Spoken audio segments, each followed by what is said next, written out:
या देवी सर्वभूतेषु मां मात्र रूपेण संस्थिता नमस्तस्यै नमस्तस्यै नमस्तस्यै नमो नमः ओम कुष्मांड नमः। नवरात्रि के चौथे दिन माता कुष्मांडा की पूजा की जाती है। इस दिन पूजा का शुभ मुहूर्त और पूजा विधि और मां को भोग क्या लगाए, पूजा मंत्र क्या है, पूजा करते समय किन बातों का ध्यान रखें और उपायों के बारे में आज इस वीडियो में बताएंगे। ध्यान से देखिएगा और दिव्या ज्योति चैनल को सब्सक्राइब करके वीडियो को लाइक और शेयर कर दीजिएगा। बोलिए कुष्मांडा माता की जय। शारदी नवरात्रि का चौथा दिन 6 अक्टूबर रविवार को है। सूर्योदय होगा इस दिन सुबह 6:24 पर, सूर्यास्त होगा शाम 6:05 पर।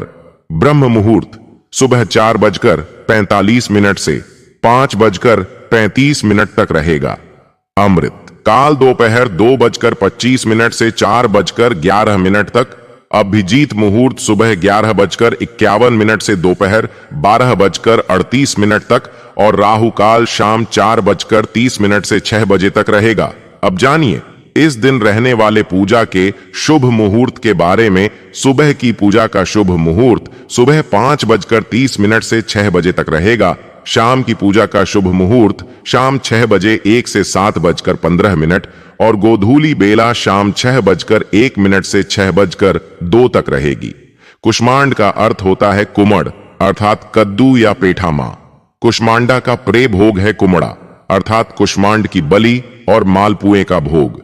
साथ ही मां कुष्मांडा का प्रिय रंग हरा है, इसलिए आज के दिन भक्तों को हरे रंग के वस्त्र धारण करके मां कुष्मांडा की पूजा करनी चाहिए। अगर आप कुष्मांड अर्थात कुमड़े की बलि मां को अर्पित ना कर पाएं, जिसे साबुत पेठा भी कहते हैं, तो आज के दिन आप पेठे की मिठाई का भोग भी मां कुष्मांडा को अर्पित कर सकते हैं। अगर आपके पास कोई प्रिय भोग ना हो तो ऐसे में जो भी मौसमी फल आते हैं उनका भोग आप मां को लगा सकते हैं, या फिर लौंग और बताशी का भोग लगाकर मां से क्षमा याचना कर सकते हैं कि आज आप मां का प्रिय भोग उन्हें अर्पित ना कर पाए हैं। इसलिए हे मां कुष्मांडा मुझे क्षमा कीजिएगा। पूजा करते समय या भोग लगाते समय जाने अनजाने में मुझसे कुछ भी कम या अधिक हो गया हो, कोई गलती हो गई हो, तो उसके लिए हम सबको क्षमा कीजिएगा। पौराणिक कथा के अनुसार जब सृष्टि नहीं थी, चारों तरफ केवल अंधकार ही अंधकार था, तब कुष्मांडा देवी ने अपने ईत हास्य से ब्रह्मांड की रचना की थी। इसलिए इन्हें सृष्टि की आदि स्वरूपा और आदि शक्ति भी कहा गया है। मां कुष्मांडा का वास सूर्य मंडल के भीतर लो में है और सूर्य लोक में रहने की शक्ति क्षमता केवल इन्हीं में है।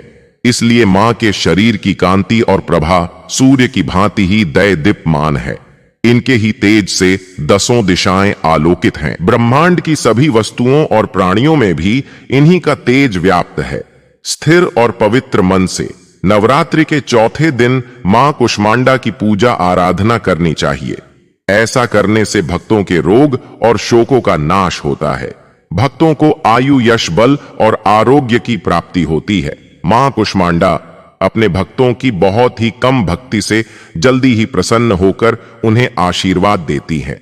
सच्चे मन से पूजा करने वाले को अंत में भवसागर से मुक्ति मिल जाती है, अर्थात मोक्ष मिल जाता है।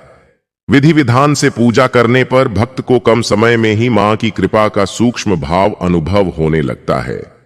मां कुष्मांडा आदि व्याधियों से अपने भक्तों की रक्षा करती हैं और अपने भक्तों को सदा सुख, समृद्धि और उन्नति प्रदान करती हैं। इसलिए नवरात्रि के दिनों में चौथे दिन मां कुष्मांडा की पूजा सच्चे मन से भक्तों को करनी चाहिए। मां कुष्मांडा सूर्य से संबंधित दोषों को भी दूर करती है। जिन जातकों की कुंडली में सूर्य नीच भाव में हो और उन्हें किसी प्रकार की पीड़ा उनकी कुंडली में हो रही हो, तो कुष्मांडा मां की पूजा करने से इस दोष का भी निवारण हो जाता है। मां कुष्मांडा की कथा विस्तार पूर्वक समझने के लिए आज के दिन श्री दुर्गा सप्तशती का 5वां, 6ठा, 7वां और 8वां अध्याय पढ़ना या सुनना चाहिए। नवरात्रि के चौथे दिन भक्तों को सुबह जल्दी उठकर स्नानादि से निवृत्त होकर साफ स्वच्छ वस्त्र धारण करके, हो सके तो हरे रंग के वस्त्र धारण करके, आपको हाथ में जल या पुष्प लेकर व्रत रखने का या पूजा करने का संकल्प लेना चाहिए। संकल्प लेने के साथ ही संकल्पित जल को या पुष्प को मां के चरणों में अर्पित कर देना चाहिए। मंदिर में गंगा जल छिड़ककर पवित्र करें, धूप दीपक जलाएं, मां को हरे रंग की चूड़ियां अर्पित करें, साथ ही हरी मेहंदी अर्पित करें और धूप दीपक जलाकर विधि विधान से मंत्रों का जाप करते हुए आपको मां की पूजा करनी चाहिए। पूजा करने के बाद सबसे अंत में कपूर जलाकर आरती करनी चाहिए और आरती करने के साथ ही आपको छोटी सी अग्यारी, जिसे हवन भी कहते हैं, करना चाहिए। अग्यारी करते समय मिट्टी के एक दीपक में गाय के गोबर का उपला आप जलाकर सुलगा लीजिए। जब उसका धुआं थोड़ा शांत हो जाए तब उसमें कपूर रखकर जलाएं। कपूर के ऊपर लौंग का जोड़ा घी में डुबोकर उसके ऊपर आपको बताशा रखकर जलाना चाहिए।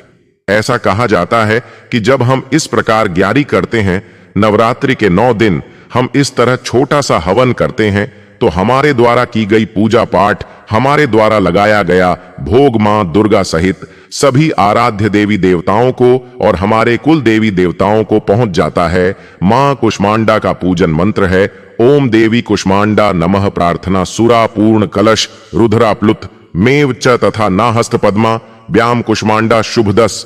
तुम्हें स्तुति मंत्र या देवी सर्वभूतेषु मां कुष्मांडा रूपेण सस्थिरम तस्य नमो नमः। अब चलिए जानते हैं इस दिन का विशेष उपाय। दोस्तों, आज के दिन विशेष उपाय के रूप में मां को गुलाब के फूल में कपूर रखकर अर्पित करें और फिर महालक्ष्मी के मंत्र ओम श्रीम ह्रीम श्रीम कमले कमलालेय प्रसीद प्रसीद श्रीम ह्रीम श्रीम ओम महालक्ष्मी नमः का एक माला जप अवश्य करें। शाम को फूल में से कपूर निकालकर प्रज्वलित कर दें। दोस्तों, यह उपाय विशेष इच्छा पूर्ति के लिए बहुत ही लाभकारी माना जाता है।